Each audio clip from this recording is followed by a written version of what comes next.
AC Lockyer, and I got Landon Dingman with me this week. This is going to be a really, really interesting conversation on building a lifestyle business sponsored by SoftWash Systems. And Landon, why don't you go ahead and introduce yourself? Give us a little background on you, the name of your company, where you're at, all that kind of stuff, so people know where you're at here in the United States. Yeah, so my name's Landon Dingman. I am 18 years old. I just graduated high school about 3 weeks ago today, I think. Congratulations. Thank you very much. I'm living in Tacoma, Washington, just south of Seattle, and the name of my company is Orca Pro Wash. And so there's a little background as to why you named it Orca Pro Wash. Yeah, so we were pondering the name for a while. It took us longer to come up with a name than it did to actually make the decision to buy the equipment. Yes. But the reason behind Orca is there was no one in the area that really had anything like it. It was very unique to the area. It's the Washington mammal, endangered species. So I figured, and also Wise Coatings really played a role in that name because I saw their elephant and I just loved at a mascot. So I really wanted to do that. And now my vision for it is naming trucks after orcas that we're adopting through a certain care. And I want to make it very recognizable in the area to where everyone knows Orca. And when you say adopting an orca, you and I talked about this quite a little over a year ago when you got into this business, that you wanted to take a certain percentage of your proceeds, name a truck a particular orca that's, of course, being tracked and studied and everything there on the coast up there in Washington, and then donate a certain percentage of the proceeds of that truck to the research and care and protection of that particular mammal. Yeah, so there's 3 pods near us, and there's a foundation that actually allows you to donate a certain dollar or a percentage a month to adopt an orca. And the goal would obviously, like you just said, to be name every truck after that orca. So when I have 8 trucks, each one is named after an orca on the side of the truck, and just makes it a lot more personal.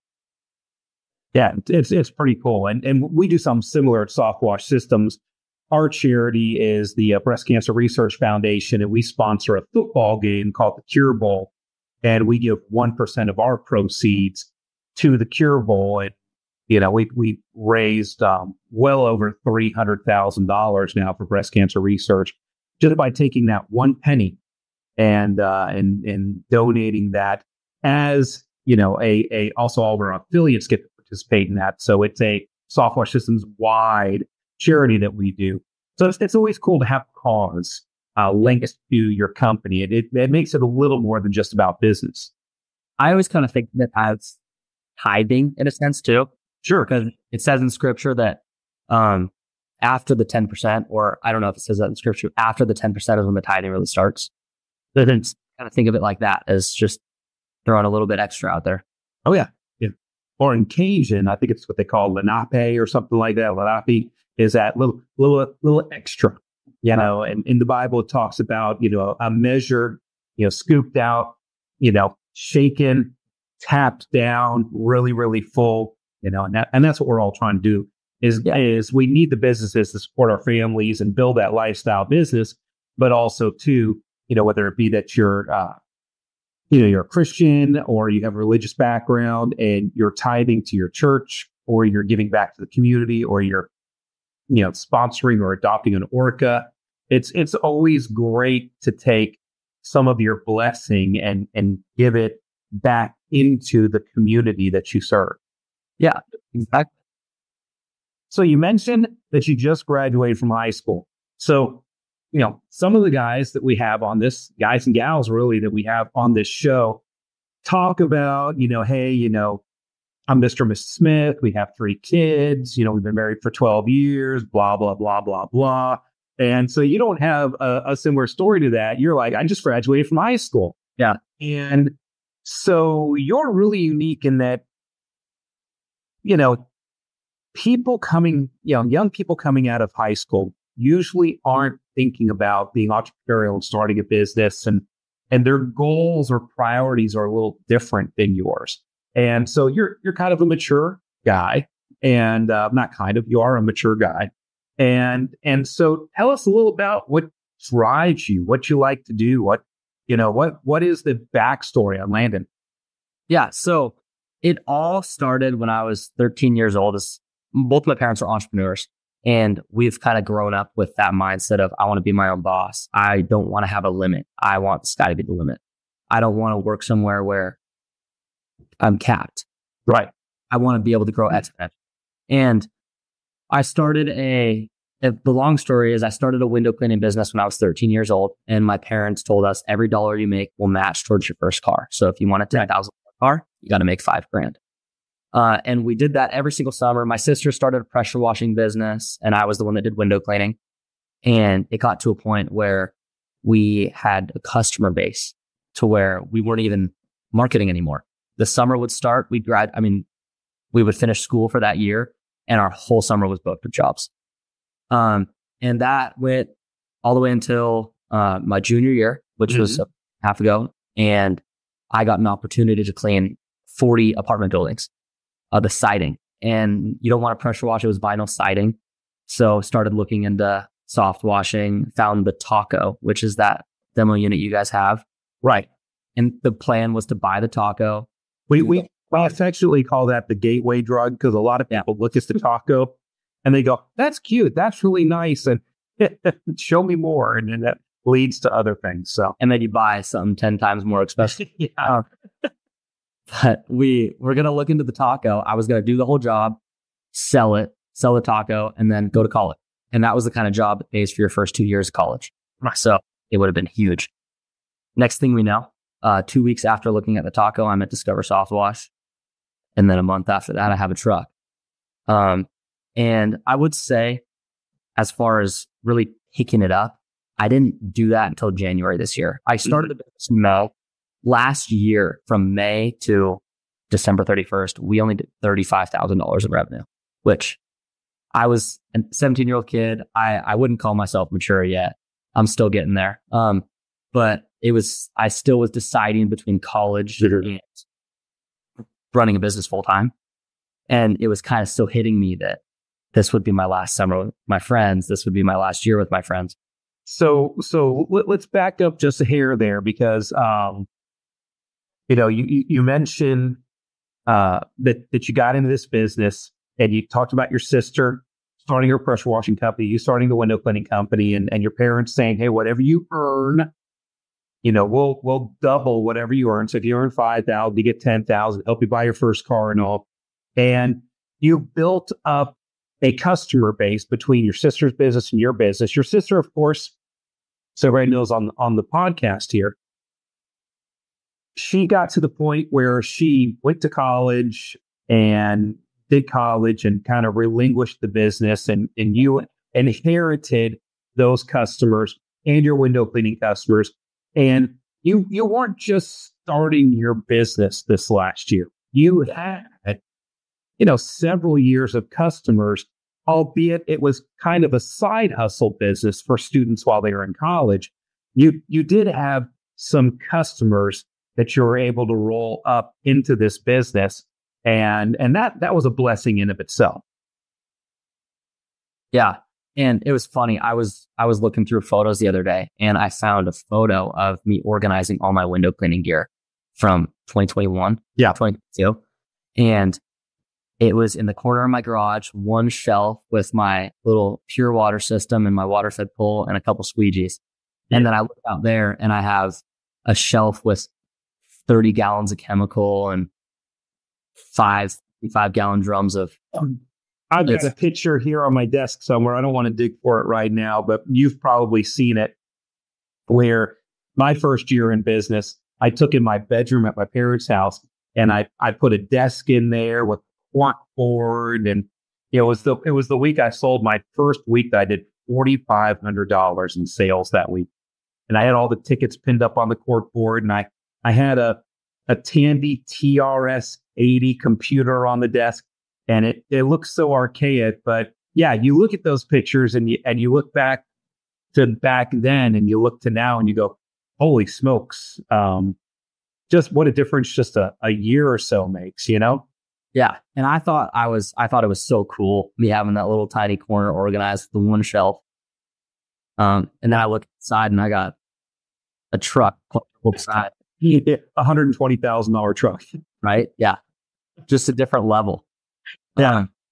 But like I was saying, last year, 2023, I just didn't grasp the concept of that this was my life. And then in January, I decided to make it full time. I decided against college because I had booked out in January. I was booked until May. Right. I was thinking, why give up this momentum? I go to college and I throw everything away that I just worked for this whole year. And yeah, I did 35,000 in 2023, like I said. And then in March, I did 38. And in May, I went higher than that. And now we're on track to do 50 in July. And it's just a different level. So I'm just curious, and I know some of this backstory, but I'm going to ask you the questions anyhow, because our listeners here don't necessarily know all of this information. But, I made the joke that you had a $120,000 truck. Literally you would drive this truck to school and probably some of your peers probably looked at you kind of funny. I mean, what was the reaction of, the average person that you're talking to in school, and they realize, wow, you've started a business and you've got a $120,000 truck and you're kind of serious about this.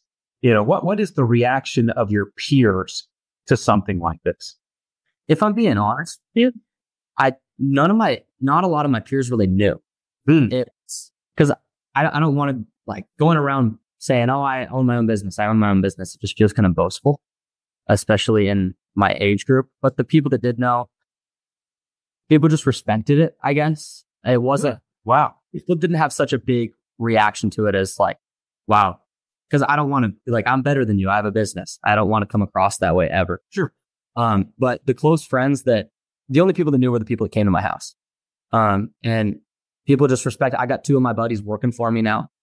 And I wouldn't say it really, people didn't think of me as the guy that owned a business. It was kind of just there. I was a hard worker and yeah. Well, that's kind of disappointing because I was hoping you were going to tell me the story that the truck was an incredible chick magnet. Yeah, no. They drive to school and they just start these around me when they see it. They go, they're like, who is this Yahoo? So you're definitely taking a different path. And we joke around about this quite a bit, but it is very unusual for, because your parents did save money for you for college.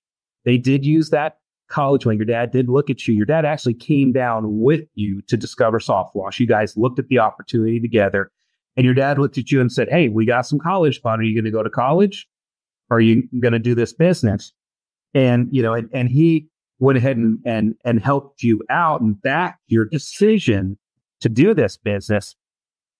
Helped you get the truck, helped you get the skin. When I say helped you, I mean, the average 17-year-old kid can't go to a bank and sign his name to a piece of equipment like that. And so, that was a huge help for you. But it's a completely different mindset. I'm not going to college. I'm gonna become a roof cleaner. And, most people are like, roof cleaner, soft washer, a power washer. It's kind of the side hustle that people do, or it's the thing that people do until their regular job that they got laid off from, they get called back to work and, they're just pressure washing and all.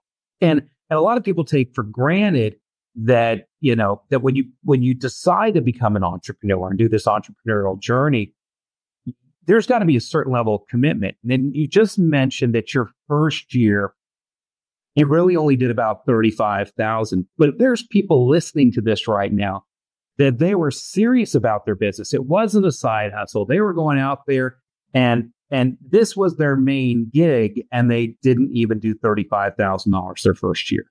And so I don't want you to glance by that. But when you did get serious, there were certain steps that you did that you went, okay, it's time for me to really start rocking and rolling with this. And so what were some of those things that you committed to and you did to really get the ball rolling? Yeah, that's a good question. The thing that made me want to start working a lot harder and just dedicate so much more time to this was honestly Waypoint Conference. I went down there to Florida. I came back, had my trade show, but the connections that I made with Garrett, Pete Happy, Mr. Prom, just all those connections, people to call, people to ask questions to, it made it so much easier to grow. I'd say I called Garrett every single day for like 3 or 4 weeks straight. God tell me, I'd get on the phone with him. He's like, I just got off the phone with Landon. I was on the phone with him 3 hours ago too. Sounds about right. I talked to everybody. I made my rounds on the phone calls, that's for sure. But it went from me working on Saturdays, 2023, to I changed my whole schedule at school. I got to school at 8:30, left at noon, started work at 12:30, and some nights I'd get home at 10. Some nights I'd work till 3 or 4. But my whole entire schedule revolved around working. And in May, I had my biggest month so far. July is going to surpass that, but I worked every single day after school, at least until dinner time, and I worked a 10-hour day on Saturday every single week. So it was just a different. If you're throwing work in there, I was working 70-hour weeks. And even sometimes I remember, because we do our weekly tribe time call where I make myself available once a week for 2 hours. And so you would come in, and so we'd start that at 10 o'clock in the morning. So if you go back, that's about 7 o'clock, and you would get on tribe time, and you'd be driving in your truck to school, and you'd have your phone up on the phone holder in the truck, and you'd be listening to tribe time and asking your questions and all. And sometimes you'd be like, "Hey, can we do me next? Because I've got to walk. I've got to leave the truck, park the truck, and walk in and go to school." And so you were literally on our coaching calls, even on your rides into school in the morning. So you were hardcore. I mean, you decided, man, I'm going to do this thing. And going to Waypoint got you energized. And again, the contacts that you made, the networking that you did at our Waypoint convention that we have for SoftWash systems, you're like, man, I'm excited about this. I've got a great opportunity. I'm all in. And you came back, and what was one of the first big things that you did that really was that turning point for the business? It was the trade show. So what do you mean by the trade show? What did you do? So I got back from Waypoint, and I had 3 days to prepare for the Tacoma Home and Garden Show, is the show that I did, which it's at the Tacoma Dome, which is a big place in Tacoma. And it was a 4-day show. Which by the way, a SoftWash Systems licensed affiliate cleaned the Tacoma Dome. Yeah. I did hear about that. Yeah. But yeah, I had 4 days to prepare. Show was 4 days, long 4 days, 8 hours a day. It was busy, and I didn't really know what to expect going into it. And I came out with 94 leads, I think it was. Might have been 84 or 94. And that show booked me until May. And I'm still doing jobs. I just made some calls today, scheduled out a few people I never got a hold of from that show. Have you been looking for an investor-grade home service business opportunity? SoftWash Systems is what you've been looking for. Come to Discover SoftWash and discover your potential. Learn how we provide you with the equipment, chemicals, education, and support for your soft washing business. For more information about becoming a licensed affiliate, call our Shield support agents at 855-763-8669 or visit our website, www.softwashsystems.com/discover. Join the revolution. Join SoftWash Systems. Yeah, you literally did not even get the opportunity to run all 84 to 90 leads. I mean, you still had, like you just mentioned, had some that you hadn't been able to reach or left messages or whatever, that you're still now, over 6 months later, for the first time talking to people from that show and closing jobs from that show. Yeah, I would spend, I'd leave, I'd have my first quote at 12:30. I brought all my stuff to school, left it in my car, and then I'd be doing quotes until I couldn't see the roof anymore because it was too dark. And I'd get in seven a day, 8 a day. And it still wasn't enough. And then I'd book jobs. So I'm alone. Let's say I'm closing 6 of these 8 that I'm doing in a day. Now I have 6 jobs to schedule and 50 more quotes to schedule. And it was just ridiculous for the first 2 or 3 months. And then you're doing jobs, which then people see you doing the jobs and they talk to each other and you get leads from those and referrals from those. And so you got the domino effect. So, if you were to speculate of that 84 to 90 leads that you got from that show, how many leads did you get from the job? What did those leads turn into? What would you say would be the entire number of jobs you've done just from that show?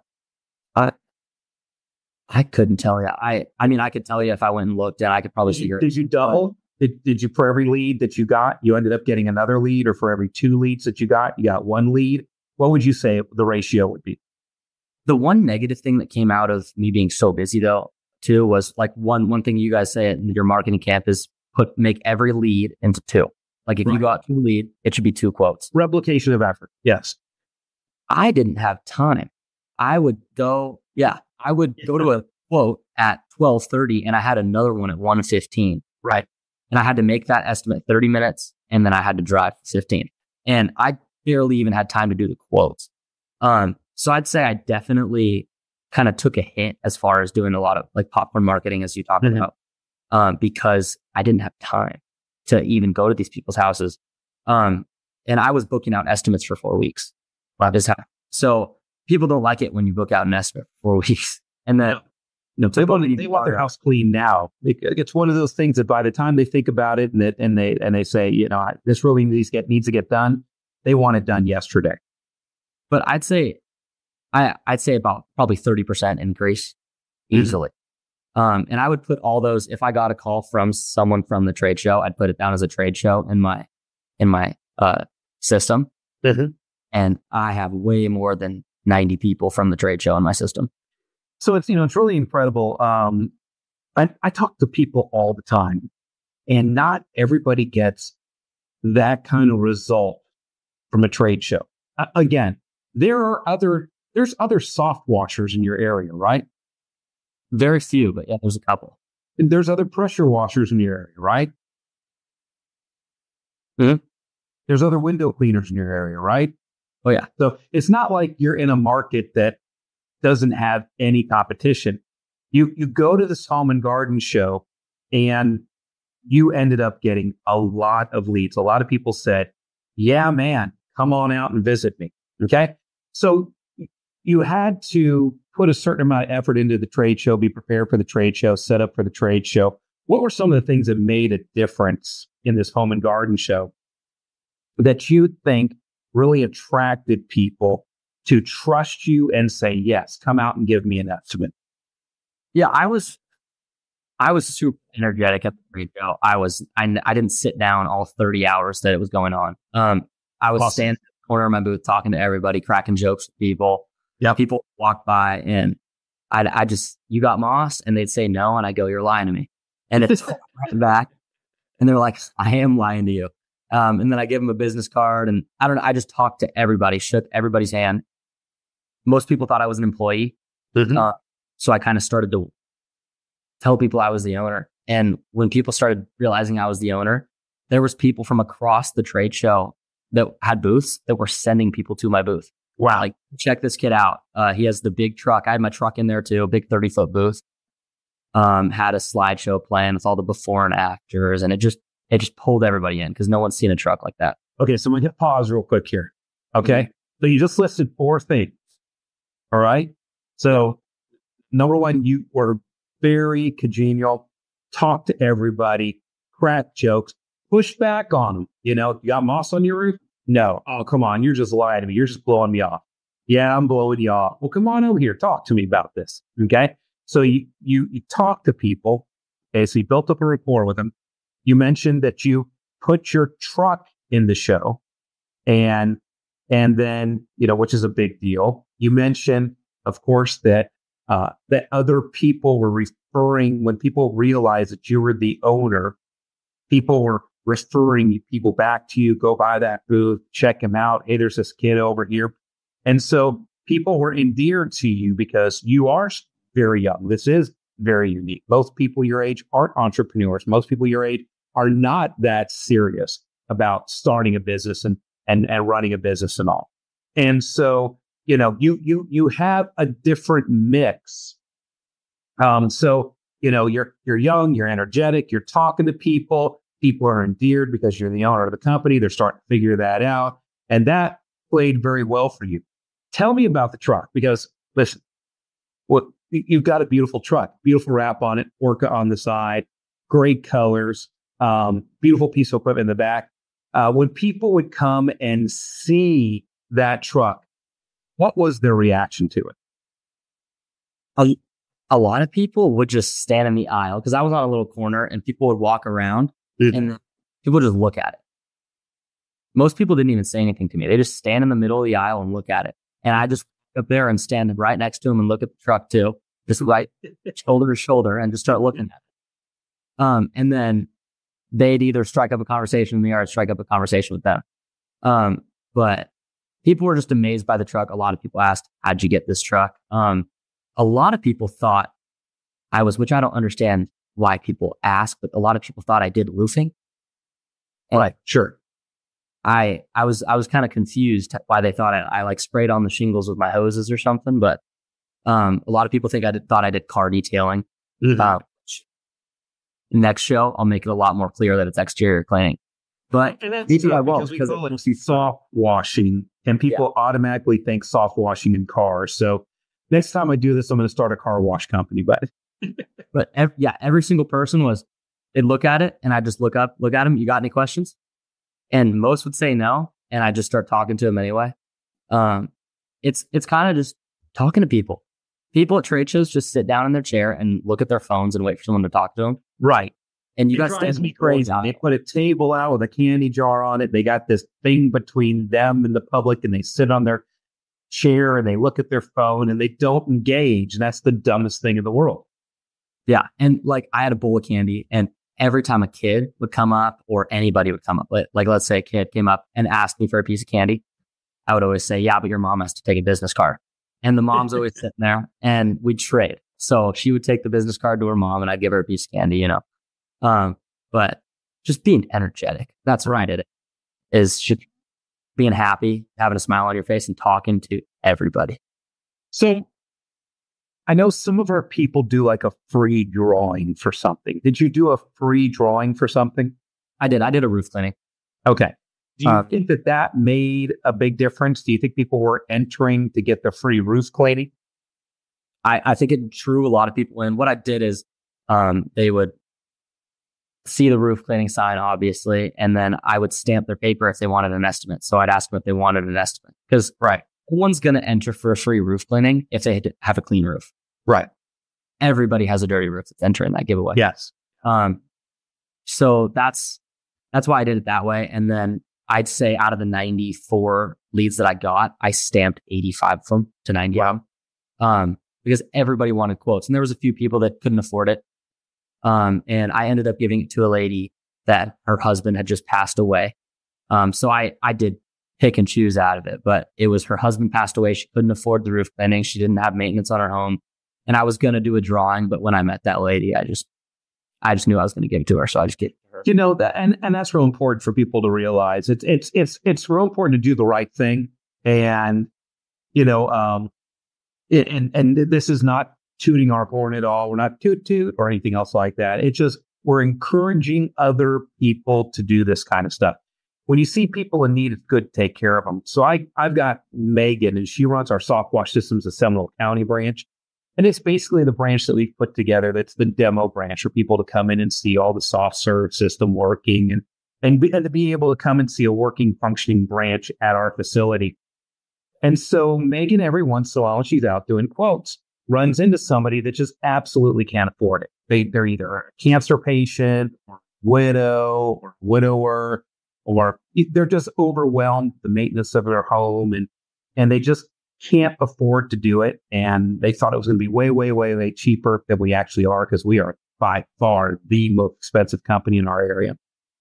And she'll text me and she'll say, "Hey, I'm in front of this lady, and she only has $300 budgeted, and I just quoted her house that's $2,500. There's no way she could ever afford this." And so so many times we just clean people's houses for nothing. Yeah. And sometimes it works out for us because sometimes we do need guinea pig houses for Top Gun School or Discover SoftWash or something like that. Those are, smaller jobs.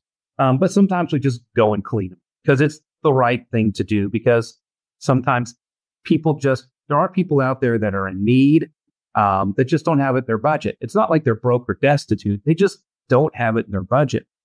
And that kind of goodwill, number one, you do it because it's right. Number two, it generally really pays off because then they share that you did that with other people and it gets you other business. So it's not like you had to go long without the return in revenues. It's almost like marketing money well spent. And so generally, if you take care of people, the world is round. What goes around comes around. It generally comes back to you pretty short order. Yeah, 100%. Yeah. All right. So you've come out of this home and garden show. You had a really, really good response. You're doing really well with the company, and you're starting to get overwhelmed. And I remember the day that you called me and you said, "I can't get to the estimates. I can't get the work done. I'm turning people away. What do I need to do?" And I told you, I said, "Landon, you got to hire some people." And you're like, that when you realize as an 18-year-old kid, and you haven't even graduated from high school yet, you're in the last part of your senior year, and I'm encouraging you to hire team members so they can be out cleaning while you're at school. And then you would come out of school and go check on them and go out and do sales and stuff like that. And I didn't listen to you for like 3 months. And so what happened when you didn't listen to? Yeah, the reason I went on a mission trip and I went on spring break. Mm-hmm. So I went on a mission trip for 10 days, didn't have my phone for 10 days. Right. Went on spring break with my family. I'm still a high school student. And I was afraid to push people out. Mm-hmm. So cramming everybody in. One bad weather day just ripped me to shreds. Oh yeah, because then the cascading effect, the domino effect is unreal. Yeah. And I had no time. But I was just nervous to interview somebody. I was nervous to let my truck go, me not driving it. I had a guy actually named Landon working for me ever since May last year, and he would just work when he could. He was a high school student as well. Mm-hmm. And right now, the guys are actually on the truck as we speak. They're going to be home in about 30 minutes. And I have 2 high school buddies that just graduated running it. They're doing a great job. One of them, Landon, he's experienced, been on it for a year. And it's like a sigh of relief the first day that they go out and do a job and it goes well and you get a good review from them. But I should have done it earlier. I would have hired a guy in March if I had to go back knowing what I know now. I'm still a baby in business. I don't even know what I'm talking about. Listen, there's 50-year-old men I can't get off of their trucks. Yeah. There's 50-year-old men I can't get off their trucks.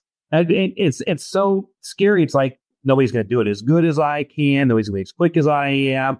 I don't want to have to pay for any dead plants or screwed up paint or hardware screwed up on doors on houses and stuff like that. I'm too afraid and nervous to put a team in this truck and train them well and let them go.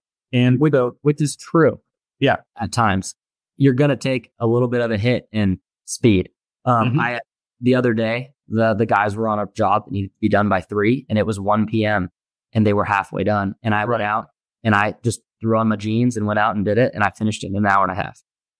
And I'm obviously going to work faster because it's mine and I care so much about it.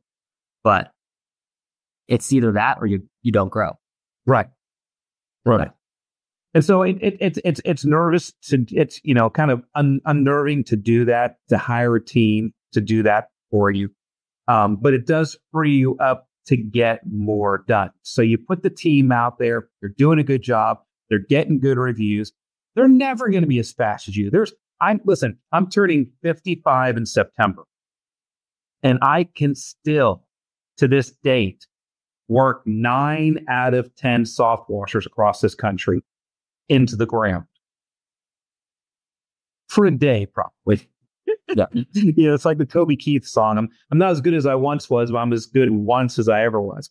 But people, you have an unrealistic expectation. You have a bar that you set too high, and that's unsustainable. And you're not going to build a business. You got to learn to build a business that you can put a team out there, and they're going to work about 70% as hard as you will. But also, too, they need to slow down so they do a good job and they don't kill plants. And, you don't want them rolling the dice, and doing a good job. And so now that's freed you up to do more what? Sales. Yeah. So how's that working out? The first 2 weeks I had the guys on, first week, they've been on for about a month. So this is like right now.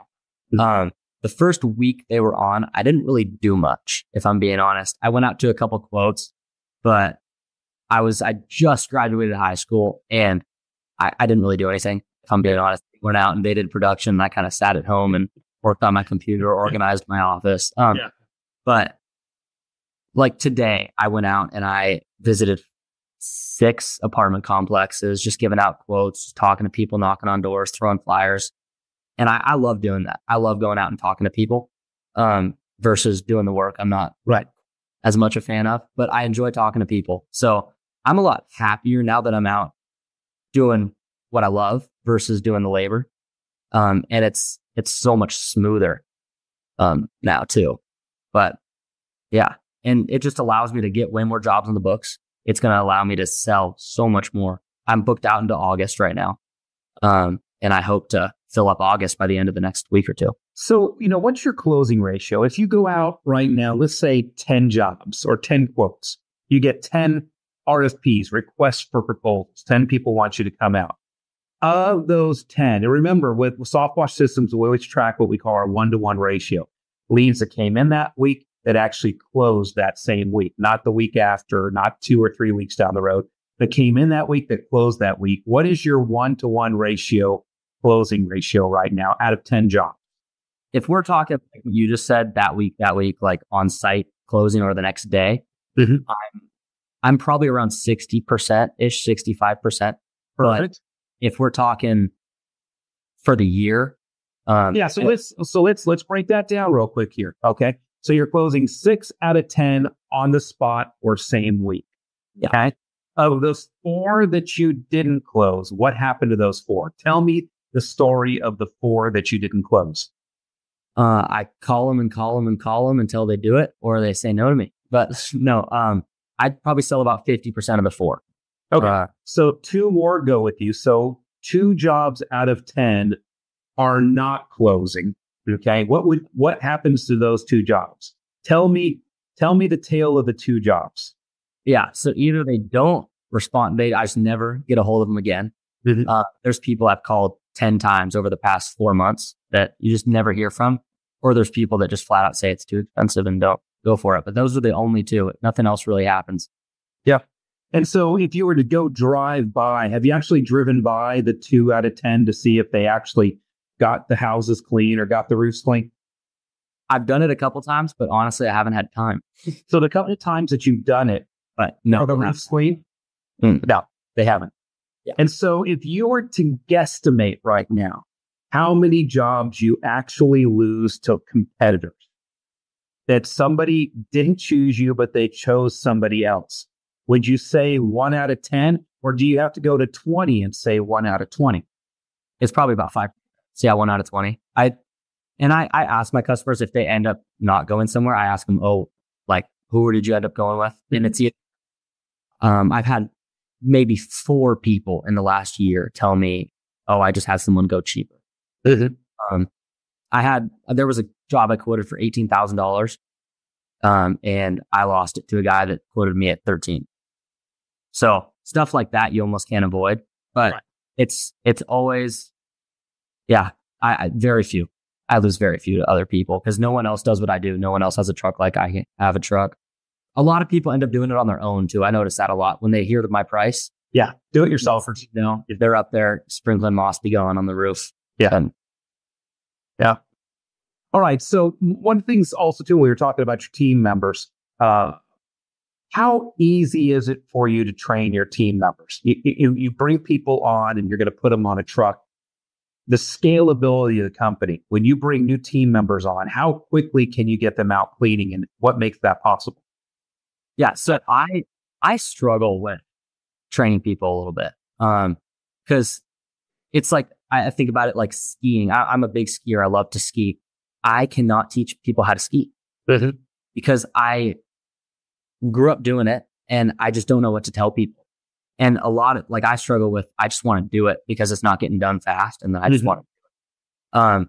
But I was kind of blessed right now in the fact that the guy that is my lead tech right now has been with me for the last year, and how he learned is he just watched me do it. And the guy I just brought on, his name is Avery. Training him, I went on 6 jobs with him, and I let my lead tech do his thing.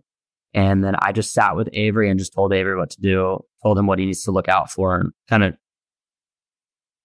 just he mirrored me, I guess, and I mirrored him. And then I went out on a job and did nothing, just let them do their thing to see that it's great. And then I haven't been on a job with them since. So that's the in the field kind of, hands-on type of training. What other resources do you have for your team members when it comes to training? Yeah, and I put both of them through the assistant tech training. I haven't put my lead tech through the lead tech training. I need to put him through the lead tech training. But they're both through the assistant tech training. So they're both SoftWash Systems assistant tech certified, and they have their certifications now. And your lead tech, you're going to send him through the lead tech training, and that will help too as well. But you actually have the ability to certify them through SoftWash Systems. Yeah. But then again, that you always have to remember that's on a computer. It's a test. Some people are book smart and some people are street smart, and some people, learn by watching videos, and some people learn by reading, and some people learn hands-on. And so you've got to back it up with what you did. You've got to do what are called ride-alongs. And ride-alongs are very, very key when you're training your team members out there that are going to be doing the cleaning. You can sit them down in front of the computer with SoftWash Systems. They can, take, the 10 classes and their 150 question test and earn their certification. But yes, you have to do the ride-alongs, and by and large, you're relying on your lead technician to do a great job training their assistant tech so that the assistant tech can get promoted up to that next truck. So you mentioned that you're booked all the way up into August, and then you're trying to finish booking out August. July and August are probably the 2 slowest months of the year. So what do you do when September hits? Question. I'm actually in September. Both my technicians are going to college. Okay. And I am going to pick back up on the truck halfway through September. And my plan is to work throughout the rest of September, October, and as much of November as I can. Doing a lot of gutters in November because no one wants you to touch their roof when the leaves start falling out here in the West. And then take December off. I'm going to ski in December and then pick back up when that trade show starts in January. Okay, so we just hit a lifestyle point. So part of this conversation here is you're building a lifestyle business. And so we talked a lot about the mechanics. We talked about how you got the leads, talked about how busy you are and hiring people and everything else. And you just hit upon something that's very, very important. As you realize in your marketplace, you get to a certain time of the year that it starts to get, you're not in a cold part of the country, but it gets cooler. The holidays come in, things start to slow down. For you, the leaves start falling and people don't want to clean stuff. They want to wait for the leaves to stop falling and have you clean out their gutters and blow off their roof and clean up that. But you definitely get to a point where the phone stops ringing and nobody wants you around. And you just said you're going to go do what? Ski. You got to take the month off and go skiing. Okay, so that's a lifestyle thing. That's something that you enjoy doing. That's one of your hobbies. And so if somebody had a JOB, would they be afforded the luxury to take the month of December off just to go skiing? Exactly why I wanted to own my own business my whole entire life. Yeah. But yeah, I'm super excited. But there is that when it comes to the lifestyle point. I'm at a point in my life where I have to limit living that lifestyle business to a certain extent because I'm 18 years old. I'm at the point in my life where I need to work my tail off as much as I possibly can. I shouldn't be taking 3 months off at a time to go work. Not to go work, to go have fun. But I'm super excited that I'm going to have that flexibility my whole life for sure. Now, remember when we first started having some of these conversations, you talked about some of your goals.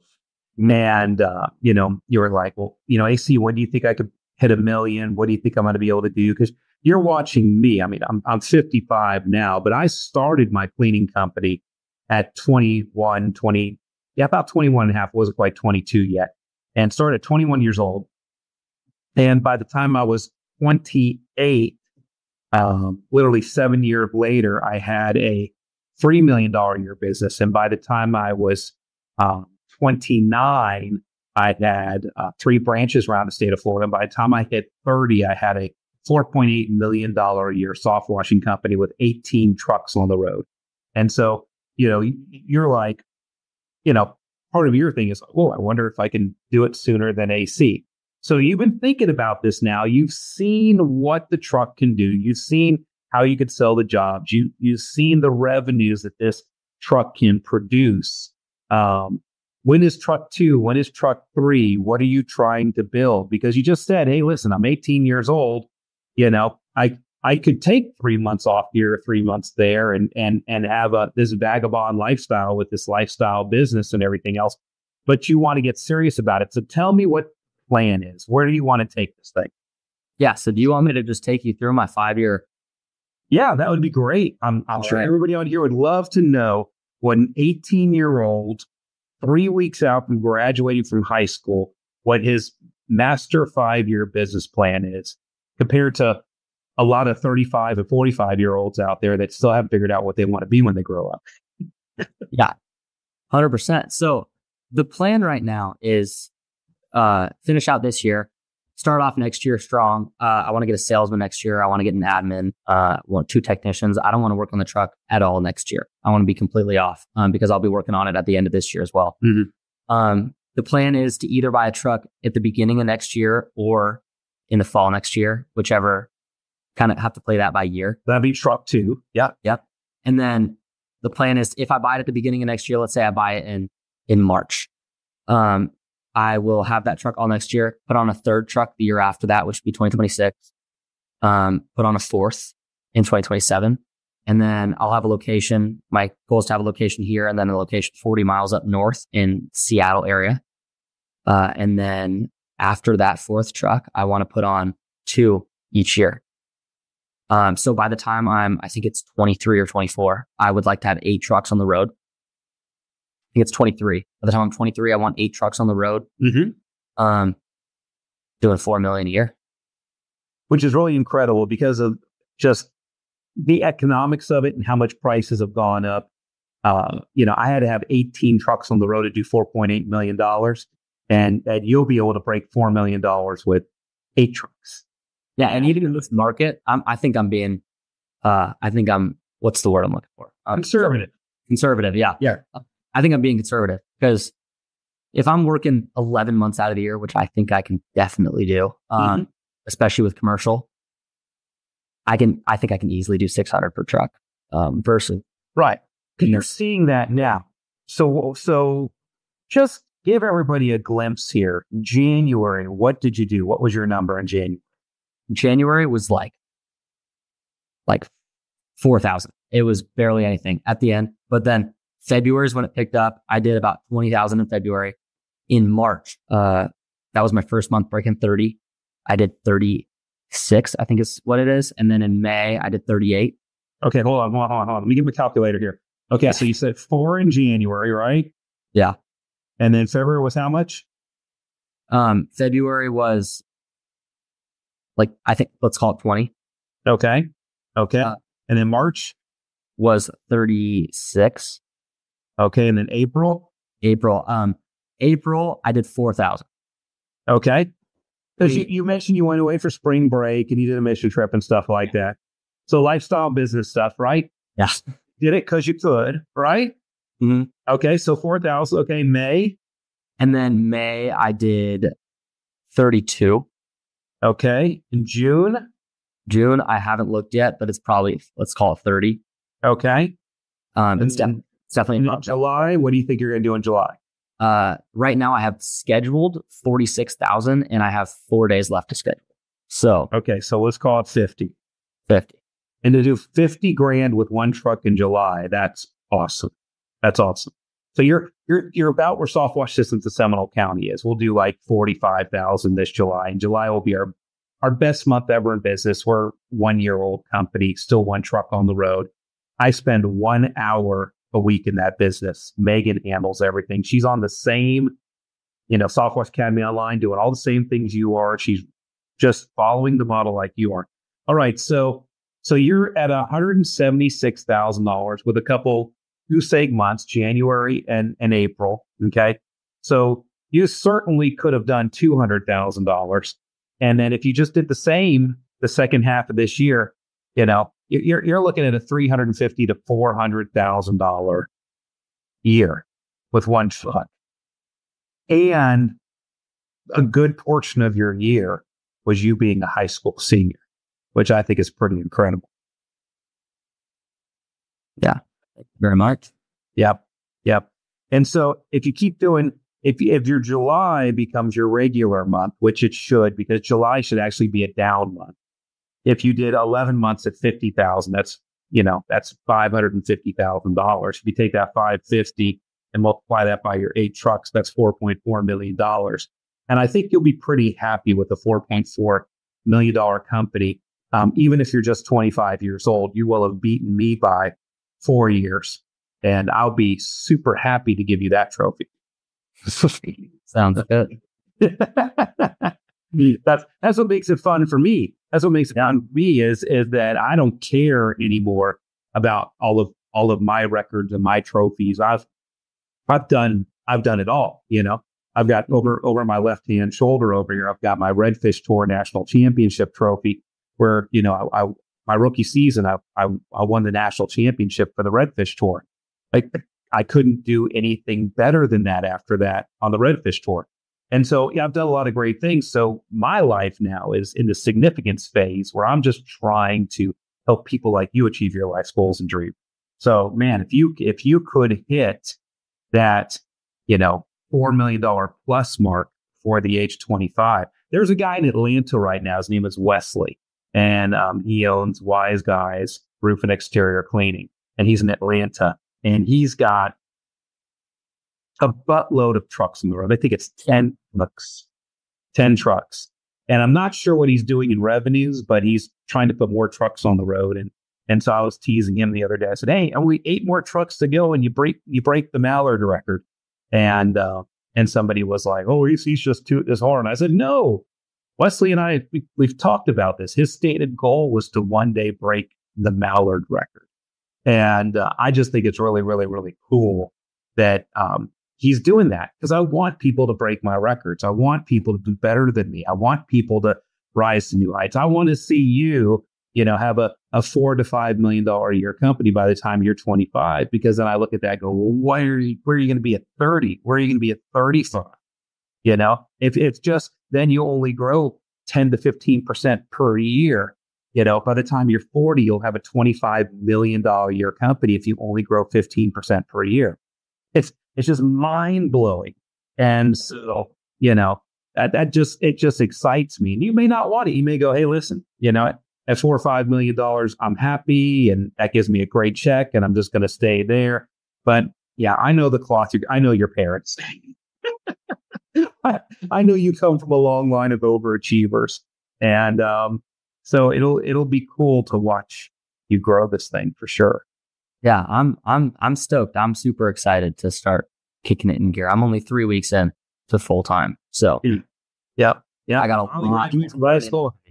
3 weeks into full time, and I got a lot more learning ahead of me, though. I know nothing compared to people that have been in business.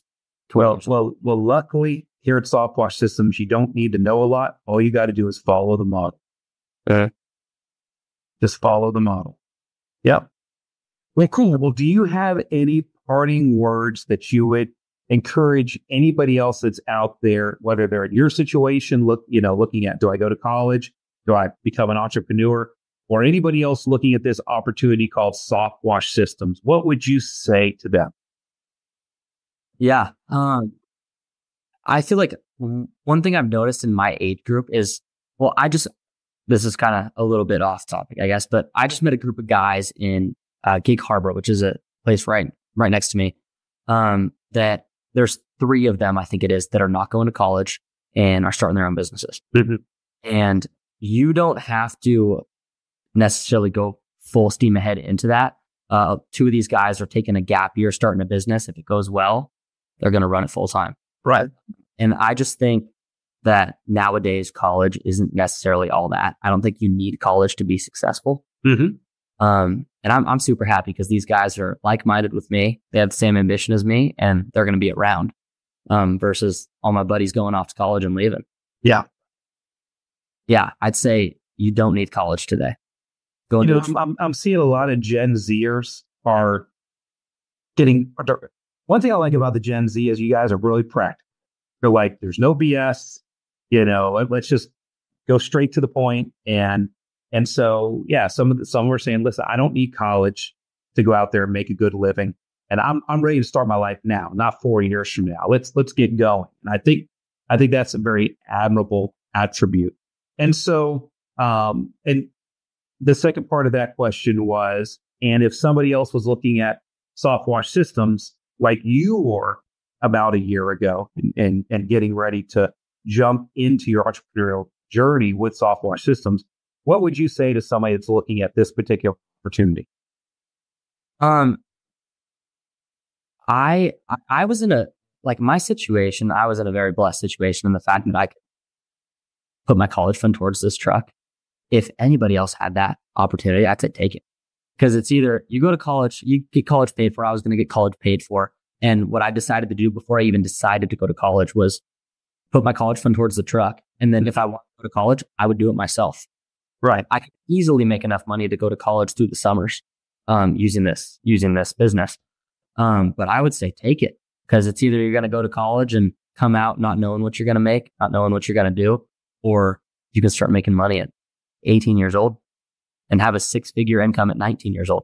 Yeah, and that's an incredible point you just made. You don't have to say no to college. Maybe this is the vehicle that helps you not only cash flow college and pay all your college bills, but start a business. And you're not saying I'm going to go right or I'm going to go left. I'm going to go college or I'm not going to go college. You're saying I'm going to go college and start a business and do it full time during the summers and as a side hustle while I'm in school. And maybe it takes me 5 years to get my degree instead of 4 years. But at the end of that, I pop out with a degree and a business. And that business then at that point, you cash flow college, so you have no debt. Your business has value. You've got customers. You've got an income, and now you have a degree. And it's a completely different position to be in than just borrowing money to go to college. Yeah, 100%. And I'd say too, the deciding factor for me big time was the social experience. Mm-hmm. And I'm in a family. We don't drink alcohol. It's just, I've never taken a sip of alcohol. I never plan on taking a sip of alcohol. That's just a personal decision that I've made. Mm-hmm. So I'm not going for necessarily that sense of social interaction. If I went to college, I'd probably ski 100 days a year and flunk out. That's fine. I fished. Yeah. And at the end of the day, I'm going for 4 years. Don't know what I'm going to come out with, but I had the decision to still ski, do what I want to do, and start taking control of my life right out. So, well, that's very, very good. Take the leap, because you can always go back to college. You can't always take the leap at 18 again. That's absolutely right. That's absolutely right. Just think of the compounding effect. I went from $83,000 my first year to $4.8 million in 8 years. And so, people can do that a lot faster nowadays with YouTube and things like SoftWash Systems and all the support that's out there. The accelerators are out there to have a large service business very, very quickly. Well, this has been a great conversation, man. I appreciate you. This is awesome. Yeah. Thanks for having me on. Yeah, this is great. And it's definitely a different point of view. And I really hope that other, Gen Zers will listen to this and, just think about the momentum you could possibly get early on in life with, like you said, you've got lots of energy, you love talking to people, and you just got out there and you made this happen. And you've got a business that's allowing you to have a 6-figure income as somebody that just graduated from high school. That's cool. It's fun talking to you now versus talking to you back in, I think it was July when we did that. It's just completely different. You have a lot more perspective now. Yeah. I feel like I'm a lot older from July last year. Let's just say that. It just feels different. But yeah, that's for sure. Yeah. So if you guys want to watch that interview too, it's on our YouTube channel over at SoftWash Systems. We have one with Landon, and you can listen to the perspective between then and now.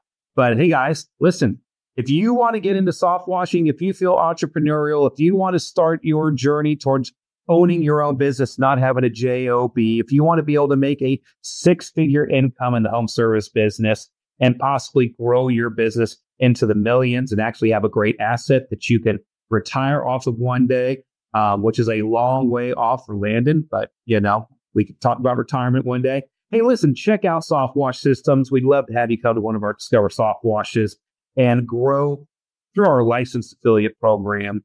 We're in, I think it's 9 countries now, about 150 licensed affiliates. Licensed affiliates like Landon here with Orca Pro Wash there in Tacoma, Washington.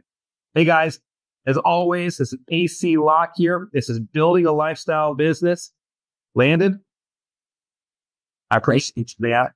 Yeah. Okay. Yeah. All right, guys, go forth and prosper. If you liked this podcast, go ahead and like it, share it. Go ahead and subscribe to our podcast for more great stories like this. As always, this is AC Lockyer. Go forth and prosper.